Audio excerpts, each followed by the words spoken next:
Bismillahirrahmanirrahim. Assalamualaikum warahmatullahi wabarakatuh. Perkenalkan, saya Dr. Mujibur Rahman, SPD MU. Saya merupakan dosen tetap Prodi Antropologi Fakultas Ilmu Sosial dan Politik Universitas Maliku Saleh. Saat ini, saya sedang melaksanakan salah satu tahapan dalam rangka mengikuti sertifikasi dosen tahun 2025, yaitu penyusunan dokumen pernyataan data diri dosen bidang pengajaran. Saya akan menampilkan proses pengajaran mata kuliah yang saya ampu, yaitu Ethno-Socialpreneurship. Mata kuliah ini merupakan mata kuliah wajib di Prodi Antropologi dengan kode mata kuliah ANT043 dengan bobot 3 SKS.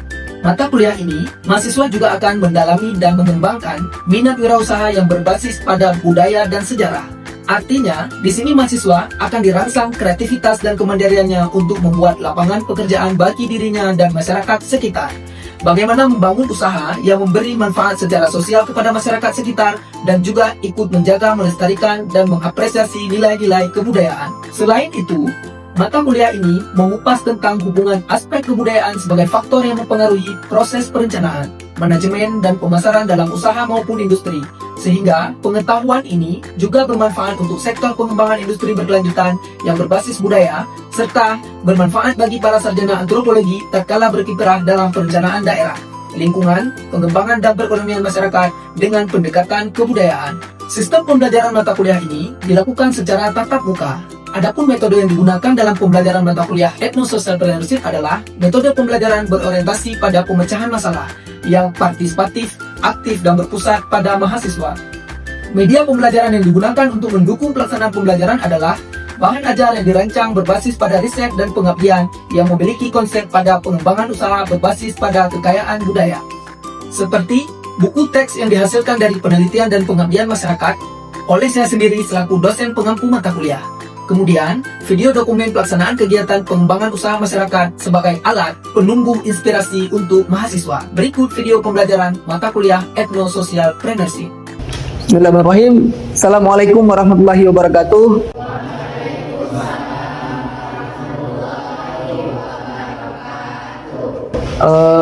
Apa kabar hari ini semua teman-teman mahasiswa? Baik, hari ini kita akan kembali bertemu dengan saya di mata kuliah Ethno-Preneurship. Ini merupakan salah satu mata kuliah inti yang ada di antropologi ya. Jadi hari ini kita akan memulai perkuliahan itu. Yang pertama tentu kita akan berdoa dengan keyakinan dan kepercayaan kita masing-masing. Selesai. Kemudian ada baiknya kita coba untuk melihat materi yang sudah kita pelajari di pertemuan sebelumnya. Karena hari ini materi kita yaitu berkaitan dengan bagaimana mengidentifikasi potensi budaya itu untuk mampu digunakan sebagai potensi bisnis yang dimanfaatkan oleh teman-teman mahasiswa sendiri atau oleh masyarakat sekitar yang menghadapi persoalan-persoalan di dalam masyarakat yang seharusnya itu bisa dimanfaatkan menjadi potensi lebih yang bisa meningkatkan nilai ekonominya yang kemudian menghasilkan uang. Karena harus diakui bahwa Nusantara atau bangsa Indonesia di daerah kita, di sekitar kita ini Sumatera, Aceh secara khusus, kita itu memiliki warisan sejarah dan budaya yang banyak. Namun terkadang belum termanfaatkan dengan baik. Nah, ada yang bisa membantu saya terkait dengan materi minggu yang lalu. Apa yang dimaksud dengan ethnopreneurship itu sendiri? Ada yang bisa bantu saya? Kak Luna? Kak Rima? Ethno-Socialpreneurship itu sendiri merupakan kombinasi dari kewirausahaan sosial yang berfokus pada konteks etnis atau budaya sebagai kombinasi yang bertujuan untuk memberikan dampak positif sosial, namun dengan mempertimbangkan nilai dan melibatkan nilai-nilai etnis dan kebutuhan spesifik dari suatu kelompok atau komunitas hanya tetap menjadi umum. Ya, Kak Nadia, kira-kira apa yang menjadi kata kunci yang dijelaskan oleh Kak Rima tadi? Bisnis yang berbasis pada sejarah dan budaya. Nah, sekarang coba kita ulangi materi yang lalu sedikit untuk memudahkan teman-teman memahami materi selanjutnya. Ketika dipertanyakan apa itu ethnopreneurship. Nah, tadi sudah dijelaskan sama Kak Rima dan dibantu oleh Kak Nadia juga bahwa ethnosocialpreneurship adalah kombinasi dari kewirausahaan sosial dan fokus pada konteks etnis atau budaya sebagai fondasi bisnis. Jadi selama ini kita itu melihat warisan artefak budaya sejarah itu adalah sesuatu yang tidak bisa ditransformasikan menjadi nilai tambah ekonomi. Nah, melalui ethnosocialpreneurship ini atau sering dikenal dengan ethnopreneurship itu merupakan adalah di mana materi atau konsep kuliah yang diharapkan kita bisa menerjemahkan potensi budaya tadi itu menjadi sebuah kewirausahaan sosial. Itu yang diharapkan. Nah, yaitu menjalankan usaha bisnis dengan tujuan utama memberikan dampak sosial yang positif. Namun, dengan mempertimbangkan dan melibatkan nilai-nilai, tradisi, dan kebutuhan spesifik dari suatu kelompok etnis atau komunitas budaya tertentu. Apa yang menjadi fokus dan tujuan? Apa kira-kira yang di belakang? Apa yang menjadi fokus dan tujuan dari ethnosocialpreneurship? Kata kuncinya aja, dia fokus menciptakan solusi yang inovatif. Inovatif itu kan bagaimana menginovasi sesuatu yang sudah baik untuk menjadi lebih baik. Contoh, mungkin ada yang bisa nggak ambil contoh? Ini sengaja saya sih. Apa yang menjadi contoh produk dari ethnosocialpreneurship? Ada yang tahu? Contohnya? Apa? Makanan, kuliner, salah satunya. Ada yang bisa disebutkan dengan konkret. Apa contoh budaya atau praktik sosial yang berkembang dalam masyarakat kita yang seharusnya itu menjadi sesuatu yang bisa dijual? Apa contohnya? Kalau di Indonesia bagian timur, itu kan ada dikenal dengan sagu. Sagu itu kan bisa diinovasikan untuk menjadi sesuatu makanan yang menarik dan itu akan menjadi sebuah kuliner yang diminati sehingga dia akan memiliki dampak positif terhadap ekonomi komunitas. Nah, di tempat kita di Aceh itu juga memiliki potensi yang seperti itu. Nah, itu salah satu contohnya. Kemudian selain daripada kuliner, ada nggak contoh lain yang bisa dikembangkan untuk menjadi bisnis dan basisnya itu adalah budaya dan sejarah? Melestarikan seni tari. Jadi pariwisata itu dia tidak berdiri sendiri. Dia itu harus ditopang oleh semua aspek. Salah satu aspeknya itu adalah atraksi budaya. Atraksi budaya itulah yang akan menjadi sesuatu hal yang menarik, membuat para wisatawan itu datang sehingga dia akan menciptakan sebuah bisnis baru. Nah, basisnya apa? Melestarikan budaya yang tadi. Karena jika tidak dilestarikan, tidak dijaga, tidak dikomersilkan dalam tanda kutip untuk menghasilkan ekonomi bisnis, sebagaimana konsep ethnosocialpreneurship, justru khasanah budaya kita itu akan hilang. Yang hilang itu tidak hanya kekayaan budaya, tetapi peluang ekonomi juga akan hilang. Jadi dengan adanya pelestarian melalui konsep ethnosocialpreneurship itu positifnya didapatkan menjadi dua. Yang pertama, budaya itu lestari, yang kedua ekonomi bertumbuh. Nah, sekarang kita akan masuk materi pertemuan hari ini, yaitu yang berkaitan identifikasi usaha berbasis budaya. Ingat teman-teman, sebelum kita melakukan pengembangan bisnis berbasis dengan budaya, maka kita perlu melakukan ini dulu. Identifikasi usaha berbasis budaya.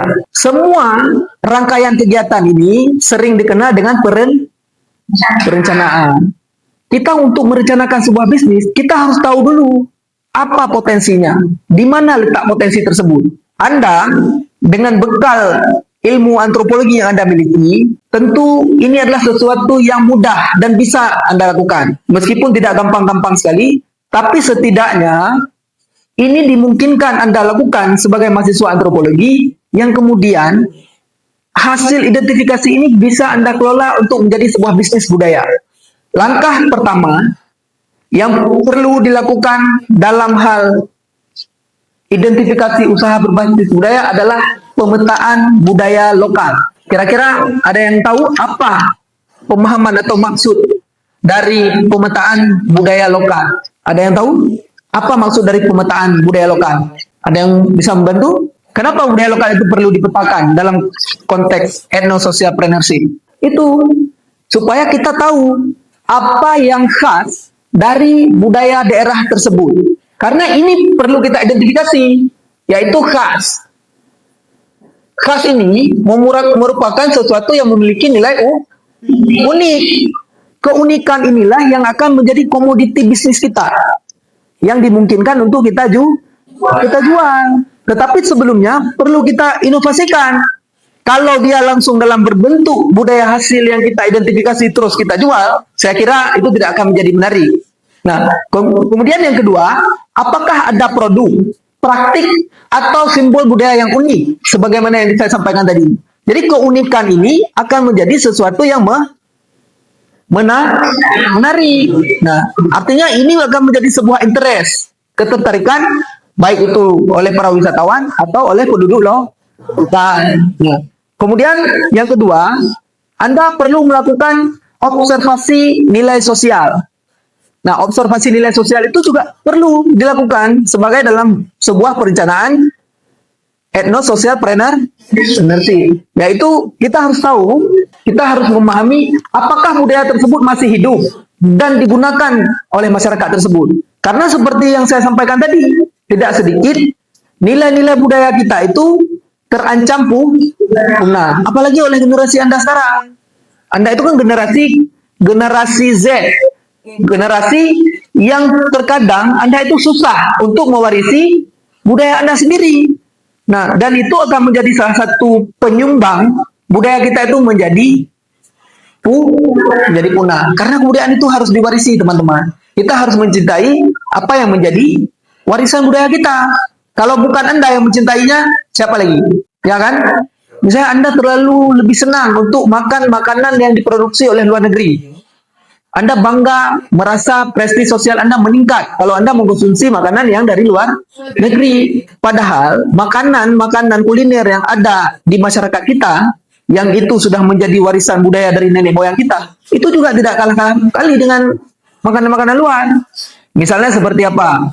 Kalau di Jawa itu ada yang disebut dengan gudeg. Kalau di Medan atau di daerah Batak itu ada apa? Asis. Kalau di Aceh, contohnya ada apa? Nadia? Kuah pli. Banyak. Itu sebenarnya warisan pengetahuan yang dipraktikkan oleh masyarakat kita. Cuma pertanyaannya, budaya tersebut masih hidup dan digunakan oleh masyarakat tidak? Nah, itu yang perlu kita identifikasi. Kemudian selanjutnya, apakah ada kelompok rentan yang bisa diberdayakan melalui usaha ini? Kelompok rentan itu adalah kelompok yang memiliki risiko tinggi, ya. Baik dari aspek ekonomi, baik dari aspek pendidikan, atau dari aspek mengakses informasi, peluang, dan seterusnya. Itu bisa kita lihat. Nah, kemudian yang ketiga yang perlu Anda lakukan adalah analisis kelayakan usaha. Jadi dalam membuat sebuah perencanaan untuk mengidentifikasi usaha itu, Anda perlu menganalisisnya. Menganalisa itu tidak perlu harus ribet-ribet sekali di sini. Jadi boleh dianalisa dengan sederhana aja. Nah, apakah budaya tersebut bisa dikemas sebagai produk atau layanan? Layanan itu biasa lebih kepada memberi jasa dan seterusnya. Tetapi dalam konteks etnosocialpreneurship lebih mudah memang menjual produk, baik itu warisan budaya benda maupun tak benda.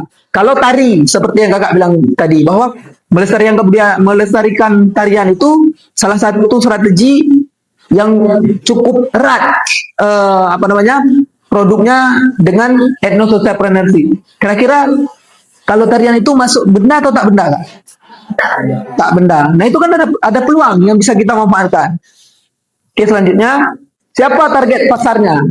Itu juga perlu dipikirkan.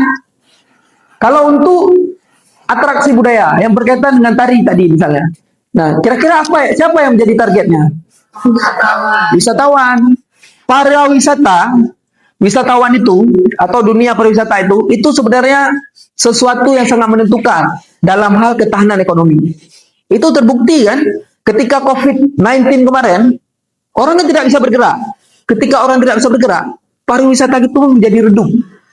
Artinya orang tidak akan pindah pergi ke daerah A, daerah B sebagai wisatawan, itu tidak dilakukan. Kenyataannya apa yang dilihat?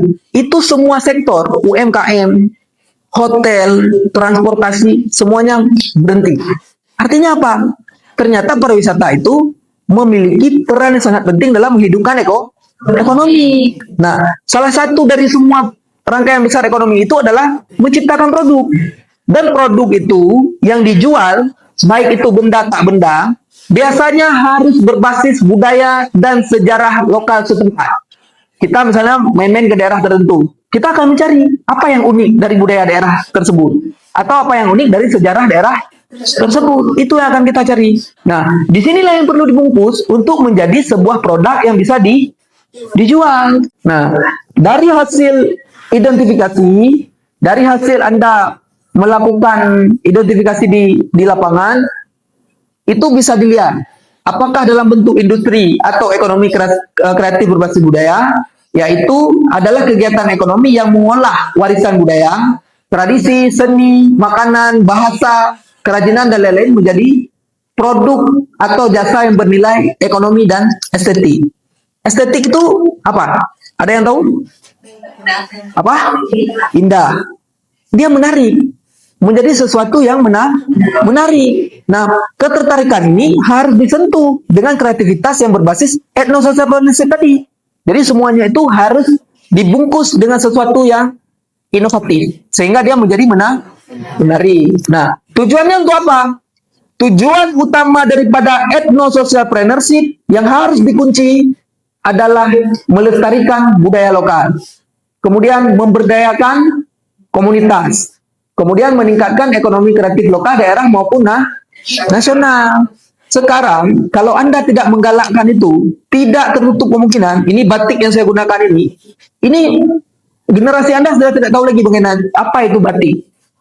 Ini kan sebenarnya sesuatu yang sangat membanggakan untuk budaya nasional. Tapi terkadang, kita jangankan untuk belajar membuat batik, untuk menggunakannya saja tidak mau. Nah, itu yang kita sayangkan. Saya kira generasi Anda itu adalah generasi kunci.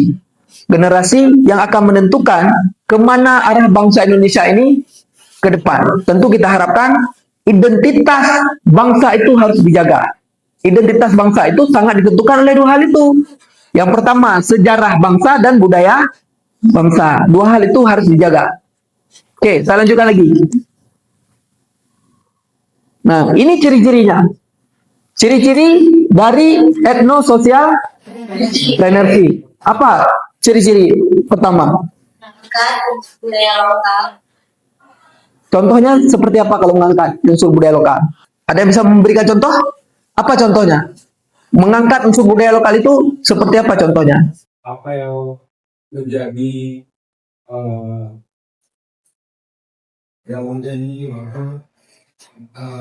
identitas budaya tersebut. Menurut saya tahu, biasanya identik dengan harganya. Jadi Jadi dia lebih fokus pada potensi dari budaya tersebut. Nah, kemudian inovatif kreatif dalam kemasan penyajiannya. Kalau dia tidak inovatif dan kreatif, dia tidak akan menarik. Dia tidak akan menjadi sesuatu yang bernilai. Nah, kemudian berdampak sosial dan ekonomi. Dia wajib berdampak secara sosial dan ekonomi. Kemudian yang terakhir, berbasis komunitas dan lokalitas. Jadi itu yang menjadi ciri-ciri utama daripada etnososial entrepreneurship. Nanti di tahapan evaluasi kita akan lihat bagaimana penguasaannya. Nah, saya memberikan contoh konkret apa yang saya lakukan dan apa yang saya kerjakan selama saya mengampu mata kuliah etnosocial entrepreneurship itu. Saya secara pribadi melakukan riset dan pengabdian saya dengan melibatkan mahasiswa tentunya, yaitu fokus pada kuliner yang disampaikan Kak Luna tadi, bahwa salah satu warisan budaya maritim Indonesia itu yang cukup terkenal, tetapi itu hanya dikuasai oleh generasi tua. Kalau untuk generasi seusia saya aja itu tidak bisa menguasai itu pengetahuan itu. Apalagi kalau untuk generasi-generasi Anda itu juga pasti diragukan untuk bisa menguasai itu. Kebetulan ini ada contoh ekonomi kreatif berbasis budaya lokal. Namanya Muluh Tepeh. Muluh Tepeh itu ikan bandeng, teman-teman. Ikan bandeng yang dia dipukul, makanya disebut dengan tepeh. Tepeh itu bahasa lokal, bahasa Aceh. Setelah dia dipukul, duri-durinya itu dipindahkan, dihilangkan. Setelah itu daging-dagingnya dimasak menggunakan rempah lokal. Selanjutnya, daging-daging tersebut dimasukkan kembali ke kulit ikan bandeng itu, sehingga ikan bandeng itu dia tetap akan menjadi seperti bentuk ikan biasa. Ini dia tidak akan merubah bentuk. Nah, itulah yang disebut dengan nilai unik. Cuman sayangnya generasi-generasi Z itu sudah tidak mau belajar lagi cara membuat muluh tepeh itu, dan itu sangat terancam dalam konteks kebudayaan, dia akan hilang. Nah, yang kedua, saya dan teman-teman mahasiswa yang fokus pada pengabdian dan riset ini memberikan inovasi seperti yang saya sampaikan tadi di depan. Inovasi itu menjadi penentuan. Dulu ini cuma dibungkus menggunakan daun pisang. Setelah itu kita kasih label. Ini labelnya label Unimal. Kemudian dia mendapatkan bungkusan yang menarik dan bersih. Nah, itu salah satu produk daripada etnosocialpreneurship secara nyata. Jelas bahwa warisan budaya dan sejarah itu potensi dimanfaatkan untuk menjadi bisnis. Program yang tadi saya sampaikan itu pernah kita publish di Tribun News. Lestarikan kuliner tradisional, Unimal praktik membuat muluh tepeh bersama masyarakat PD. Artinya melibatkan masyarakat lokal. Karena yang menjadi aiming si pemilik budaya itu siapa? Masyarakat. Nah, kami melibatkan mereka. Saya saat itu sebagai ketua tim peneliti dan pengabdian, tentu dengan melibatkan juga mahasiswa, kakak-kakak Anda sebelumnya, itu kita libatkan mereka untuk langsung terjun ke lapangan. Atau dalam bahasa antropologinya sering dikenal dengan lift. Ya, apa tadi? Ya, lifting. Dia akan tinggal di masyarakat si pemilik budaya. Nah, dengan memanfaatkan potensi yang ada itu, kemudian memberikan berbagai macam inovasi, inovasi tersebut akan menghidupkan ekonomi masyarakat lokal, sekaligus melestarikan nilai-nilai budaya. Ya, sekarang saya lanjutkan. Nah, ini kami namakan, atau saya namakan bersama dengan teman-teman mahasiswa, kakak Anda dulu, ini di dalam program PPK Ormawa, atau program pemberdayaan masyarakat yang dilakukan oleh mahasiswa. Saya menjadi dosen pembimbingnya. Ini produknya. Nah, Kemamah ini nama aslinya, artinya dia adalah nama daripada ikan kayu itu dalam masyarakat Aceh disebut dengan Kemamah. Nah, singkatan daripada ini adalah kelompok usaha masyarakat dan mahasiswa. Nah, sekarang mari kita lihat bagaimana proses pembuatan muluh tepeh.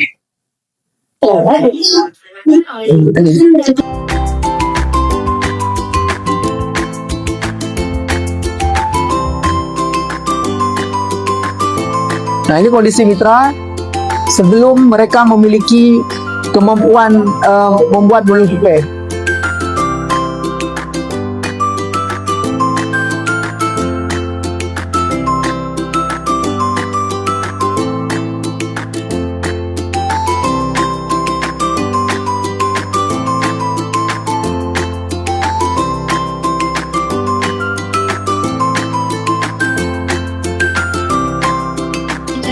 Kita juga melatih bagaimana mereka menjual produknya itu secara digital. Nah, ini salah satu potensi yang ada di daerah tersebut. Bandeng itu banyak di daerah itu.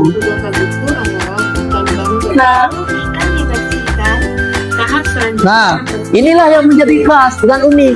Karena dia dipukul menggunakan pakai bahan. Nah, coba Anda lihat. Nah, ini kan dipukul-pukul semua. Dia menggunakan besi. Kemudian setelah di-pack, tulang ikan bandeng dikeluarkan beserta dengan daging-dagingnya. Di mana dalam proses mengeluarkan tulang dan daging harus membersihkan kulitnya juga itu supaya daging bisa dimasukkan kembali. Kami ke kulitnya itu dimasukkan ulang. Nah, itu kan nyaris kan seperti ikan yang masih sempurna kan? Kemudian Nah, itu ketika udah jadi. setelah melewati proses bakaran, belum terjadi. Sekarang kita lihat satu lagi.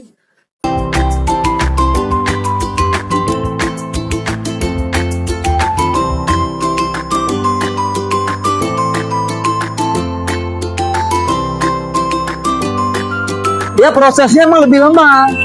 Lebih lama ketimbang dengan proses mulu tepeh tadi. Karena dia dikeringkan dengan betul. Nah, setelah direbus, dia dijemur.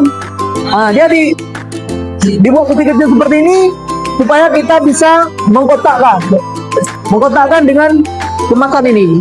Nah, dan dikemas dengan menggunakan itu. Nah, itu produknya.